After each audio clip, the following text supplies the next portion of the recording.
मुक्काम कोठा, पोस्ट नायगाव, तालुका मुक्तेनगर, जिल्हा जळगाव।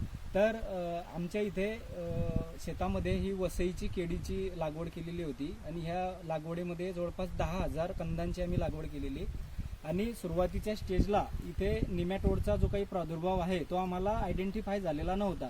परंतु अचानक ज्यावेळेस प्लांटमध्ये आपल्याला न्यूट्रिएंट डिफिशियन्सी जाणवते किंवा चांगल्या पद्धतीने हेल्दी ग्रोथ होत नव्हती, तर अशा वेळेस आम्ही थोडंसं सॉईलमध्ये बघण्याचा प्रयत्न केला, तर आम्हाला मुळांवरती गाठी आलेल्या दिसल्या। आणि अशा वेळेस काय झालं का आपल्याला कुठलंच मॅनेजमेंट करता येईल, तात्काळमध्ये काय केलं पाहिजे, तर त्यासाठी मॅनेजमेंट आम्ही करण्याचा प्रयत्न केला। परंतु जे काही मान्सूनचा विक्रोप म्हणावा लागेल तो आमच्यावरती झाला आणि इथे ह्या 10,000 कंदांपैकी जवळपास 100% जरी म्हटलं तरी आमचा हा लॉस निमॅटोडने झालेला आहे। आणि आपण बघू शकता की इथे संपूर्ण हे निमॅटोडच्या याच्यामध्ये इन्फेक्शनमुळे हे प्लांट पूर्ण कोलमडलेले आहे आणि जवळपास 10,000ची लागवड। आणि जर का आपण बघितलं तर साधारणतः एक इथे 28 ते 30 लाख रुपयाचं आमचं ॲज अ शेतकरी म्हणून जर बाजारभाव बघितले त्याचं नुकसान झालेलं आहे। तर आज मी आवर्जून सांगेल का आमच्या इथे महात्मा फुले कृषी विद्यापीठ राहुरी तिथून डॉक्टर पलांदे मॅडम आहेत, ICAR AICRP निमॅटोलॉजिस्ट, त्यानंतर VT गुजर सर आहेत, plant pathologist, banana research centre Jalgaon, त्यानंतर विनोद पवार सर आहेत, JRF MPKV राहुरी।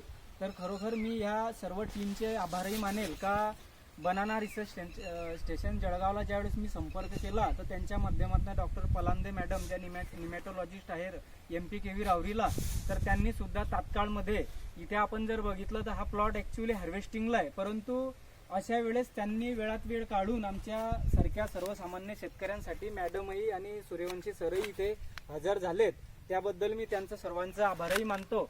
आणि भविष्यात निमॅटोडला आपल्याला कसं कंट्रोल करता येईल तर त्यांनी सुद्धा इथून सॅम्पल कलेक्ट केलेले आहे, त्यावरती त्यांचा रिसर्च सुरू आहे। आणि जे काही निमॅटोडमध्ये प्रकार आहेत ज्याला आपण रॅडोफोलस म्हणतो किंवा रूटनॉट निमॅटोड म्हणतो, तर अजून त्याच्यामधले हा कुठला प्रकारचा निमॅटोड आहे तो आपण ते फाउंड करतीलच।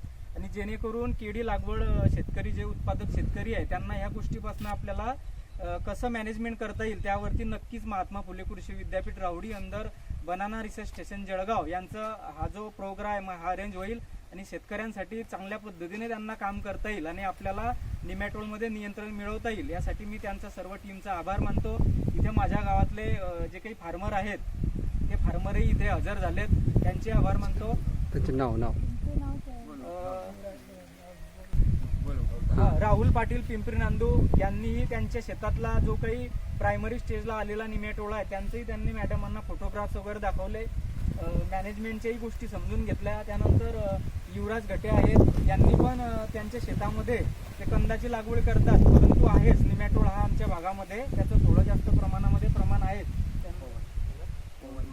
पवन कोळी आहेत, यांनी पण इथे समजून घेतलं, त्याबद्दल मी सर्वांचं। त्यानंतर ह्या प्लॉटला जे मॅनेजमेंट करतात ते राज घटे, त्यानंतर आकाश भाऊ घटे इथे मदत केली, आपले बबलू भाऊ पाटील, या सर्वांनी इथे सहकार्य केलं आणि सर्व MPKVच्या टीमने इथे येण्याचा जो धाडस दाखवलं त्याबद्दल मी सर्वांचे आभार मानतो आणि इथे थांबतो। जय जवान जय किसान।